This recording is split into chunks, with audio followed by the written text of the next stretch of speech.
Advantages of material control. അപ്പോൾ material കൺട്രോളിന് എന്തൊക്കെ അഡ്വാൻറ്റേജസ് നമുക്കുണ്ടെന്ന് നോക്കാം. Wastage in the use of material are reduce to minimum. Material control ഉണ്ടെങ്കിൽ മെറ്റീരിയൽ വേസ്റ്റേജ് വളരെ കുറവായിരിക്കും. നമുക്ക് ഫ്രോഡോ തെഫ്റ്റോ ഒക്കെ കാരണം നമ്മുടെ മെറ്റീരിയൽ നമുക്ക് ലോസ് ആവാനുള്ള റിസ്ക് വളരെ കുറവാണ്. പിന്നെ റെക്കോർഡ്സ് മെയിൻറ്റെയിൻ ചെയ്യുന്നത് മെറ്റീരിയൽ കൺട്രോൾ സിസ്റ്റം. അപ്പോൾ പ്രോപ്പറായിട്ട് മെറ്റീരിയൽ കൺട്രോൾ സൈക്കിൾ ഫെസിലിറ്റേറ്റ് ചെയ്യുന്ന ഒരു കാര്യമുണ്ട്. പ്രോപ്പർ റെക്കോർഡ്സ് നമുക്കുണ്ടെന്നുണ്ടെങ്കിൽ മാനേജ്മെൻറ്റിന് കറക്റ്റ് ടൈമിൽ നമുക്ക് റിപ്പോർട്ട് ചെയ്യാനായിട്ട് പറ്റും. പിന്നെ cost of storage is reduced. Storage cost വളരെ കുറവായിരിക്കും. Investment in inventory is reduced. നമ്മൾ ഇൻവെൻട്രിയിൽ ഒരുപാട് എമൗണ്ട് ബ്ലോക്കായി പോകത്തില്ല. ഇനി ഇൻവെൻട്രി സിസ്റ്റം ശരിക്കും പറഞ്ഞാൽ 2 തരത്തിലാണുള്ളത്.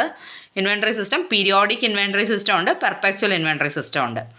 ഇതിൽ പീരിയോഡിക് ഇൻവെൻട്രി സിസ്റ്റം എന്ന് പറഞ്ഞാൽ നമ്മൾ ഓരോ പീരീഡിലായിരിക്കും, ഒരു അക്കൗണ്ടിങ് പീരീഡിൻ്റെ എൻഡിലായിരിക്കും ചിലപ്പോൾ ഒരു ഓർഡർ പ്ലേസ് ചെയ്യുന്നത്. ഓക്കെ, അപ്പോൾ അങ്ങനെ ആയിരിക്കും ചിലപ്പോൾ നമ്മൾ ചെയ്യുക. ഫിസിക്കൽ വെരിഫിക്കേഷൻ ആയിരിക്കും യൂണിറ്റ്സിനുണ്ടാവുക. കൊണ്ടുവരുന്ന യൂണിറ്റ്സ് നമ്മൾ ഫിസിക്കലി വെരിഫൈ ചെയ്യുക അത്രയും ഉണ്ടോ എന്നുള്ളത്. എന്നിട്ടായിരിക്കും നമ്മൾ മെറ്റീരിയൽ സ്റ്റോറിലേക്ക് കൊടുക്കുന്നത്. അപ്പോൾ ഇവിടെ ഒരു കണ്ടിന്യൂസ് ഇൻഫർമേഷൻ ഇല്ല. അതായത് എത്ര ഇപ്പോൾ കയ്യിലുണ്ട്, എത്ര ഇഷ്യൂ ചെയ്തു, അങ്ങനെ ഒരു കണ്ടിന്യൂസ് ആയിട്ടൊരു ചെക്കിംഗ് ഒന്നും ഇവിടെ ഇല്ല. പീരിയോഡിക്കലി ഓർഡർ പ്ലേസ് ആയിക്കൊണ്ടിരിക്കും ഒരു അക്കൗണ്ടിങ് എൻഡിൽ, അത്രയേ ഉള്ളൂ. പക്ഷേ പെർപെച്വൽ ഇൻവെൻട്രി സിസ്റ്റത്തിൽ അങ്ങനെയല്ല.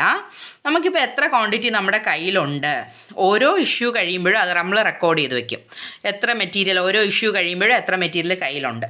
അപ്പോൾ അതെന്തിനു വേണ്ടിയിട്ടാണെന്നോ ഒരു റിജിഡ് കൺട്രോളിന് വേണ്ടിയിട്ടാണ് ശരിക്കും പറഞ്ഞാൽ ചെയ്യുന്നത്. മെറ്റീരിയൽ ഒരു ലെവലിൽ താഴേക്ക് പോയി കഴിയുമ്പോൾ നമ്മൾ ഓട്ടോമാറ്റിക്കലി ഓർഡർ പ്ലേസ് ചെയ്യും. അതാണ് പെർപെച്വൽ ഇൻവെൻട്രി സിസ്റ്റം. കുറയുന്നതിനനുസരിച്ച് ഓർഡർ പ്ലേസ് ആയിക്കൊണ്ടിരിക്കും. The system thus provide a rigid control over the stock of material, as physical stock can be verified any time with stock records. Thus, there is a need to make a perfect synchronization between the availability of material and its utilization.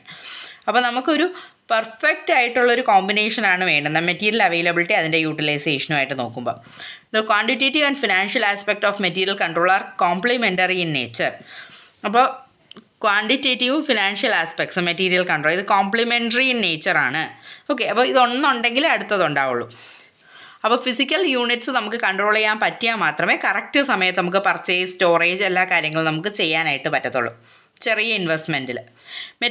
Material control help in reconciling the conflict in the objective of purchase department, production department and finance department.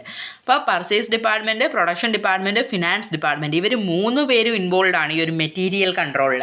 കാരണം purchase ഡിപ്പാർട്ട്മെൻറ്റാണ് purchase ചെയ്യുന്നത്, production ഡിപ്പാർട്ട്മെൻറ്റിലാണ് ഈ പറയുന്ന material ആവശ്യമുള്ളത്, പിന്നെ finance ഡിപ്പാർട്ട്മെൻറ്റിൽ നിന്നാണ് material വാങ്ങാനുള്ള fund കിട്ടുന്നത്. അപ്പോൾ 3 ഡിപ്പാർട്ട്മെൻറ്റ് ഒബ്ജക്റ്റീവ് വലിയ കോൺഫ്ലിക്ട്സ് ഒന്നും ഇല്ലാതെ അച്ചീവ് ചെയ്യണമെങ്കിൽ നല്ലൊരു മെറ്റീരിയൽ കൺട്രോൾ സിസ്റ്റം നമുക്ക് വേണം. ഇനി the purchase department is interested in bulk purchase at the lowest price and overhead cost. Purchase department interest എന്തുമായിരിക്കും? ബൾക്ക് പർച്ചേസ് ചെയ്യണം. അങ്ങനെ ആകുമ്പോൾ നമുക്ക് എന്തെങ്കിലും കുറച്ച് കോസ്റ്റിൽ കിട്ടും. പിന്നെ ഓവർ ഹെഡ് കോസ്റ്റും ക്യാരേജ് കോസ്റ്റൊക്കെ കുറവായിരിക്കും. പക്ഷേ അത് ഒരുപാട് ഫണ്ട് നമ്മുടെ മെറ്റീരിയലിനകത്ത് ബ്ലോക്കായി പോകാനുള്ള ഒരു സാധ്യതയുണ്ട്. അതൊരു ഡിസഡ്വാൻറ്റേജാണ്. ഇനി പ്രൊഡക്ഷൻ മാനേജറുടെ ഇൻട്രസ്റ്റ് എന്തുമായിരിക്കും? റെഗുലർ സപ്ലൈസ് വേണം. അതായത് നമുക്ക് ഇനാഡ്യൂക്വേറ്റ് മെറ്റീരിയൽ കാരണം പ്രൊഡക്ഷൻ സ്റ്റോപ്പ് ആവാൻ പാടില്ല. അപ്പം അതുകൊണ്ട് എന്ത് ചെയ്യും, നമ്മൾ ലാർജ് ഇൻവെസ്റ്റ്മെൻറ്റ് ഇൻ ഇൻവെൻട്രി വേണം എന്ന് പറയും പ്രൊഡക്ഷൻ മാനേജർ. അപ്പോൾ പ്രൊഡക്ഷൻ ഡിപ്പാർട്ട്മെൻറ്റ് ഇൻട്രസ്റ്റ് അതാണ്. ഓക്കെ, അപ്പോൾ നമ്മൾ പറഞ്ഞു പർച്ചേസ് ഡിപ്പാർട്ട്മെൻറ്റ് ഇൻട്രസ്റ്റ് എന്ന് പറഞ്ഞാൽ ബൾക്ക് ഓർഡർ പ്ലേസ് ചെയ്യുക. പ്രൊഡക്ഷൻ ഡിപ്പാർട്ട്മെൻറ്റ് ഇൻട്രസ്റ്റ് എന്ന് പറയുമ്പോൾ നമുക്ക് പ്രൊഡക്ഷൻ സ്റ്റോപ്പ് ആവാൻ പാടില്ല, അതുകൊണ്ട് ഇനഫ് സപ്ലൈ വേണം. പിന്നെ ഫിനാൻസ് മാനേജർ പറയുന്നത് എന്തായിരിക്കും? കട്ടിങ് അൺനെസറി ഇൻവെസ്റ്റ്മെൻറ്റ് ഇൻ ഇൻവെൻട്രിയിൽ ഓവറായിട്ട് ഇൻവെസ്റ്റ് ചെയ്യണ്ട, അതായത് ഫണ്ട് അത്രയ്ക്ക് ബ്ലോക്ക് ആവണ്ട. മിനിമം നെസറി ഇൻവെസ്റ്റ്മെൻറ്റ് മതി. അതായത് സ്മൂത്തായിട്ട് പ്രൊഡക്ഷൻ പോകുന്ന രീതിയിൽ മിനിമം ഇൻവെൻട്രിയിൽ ഇൻവെസ്റ്റ് ചെയ്താൽ മതി. കുറയുമ്പോൾ നമുക്ക് ഓർഡർ ചെയ്ത് മേടിക്കാം. അങ്ങനെയുള്ള രീതിയിലായിരിക്കും ഫിനാൻസ് മാനേജർ തീരുമാനിക്കുക. അപ്പോൾ നല്ലൊരു മെറ്റീരിയൽ കൺട്രോൾ സിസ്റ്റം ആണെങ്കിൽ ഈ 3 ഒബ്ജക്റ്റീവിനെയും സിങ്ക്രണൈസ് ചെയ്ത് ഒരുമിച്ചാക്കി ആ എല്ലാ ഇൻട്രസ്റ്റും ഒപ്റ്റിമലായിട്ട് അച്ചീവ് ചെയ്യാനായിട്ട് സാധിക്കും നല്ലൊരു മെറ്റീരിയൽ കൺട്രോൾ സിസ്റ്റം ഉണ്ടെന്നുണ്ടെങ്കിൽ.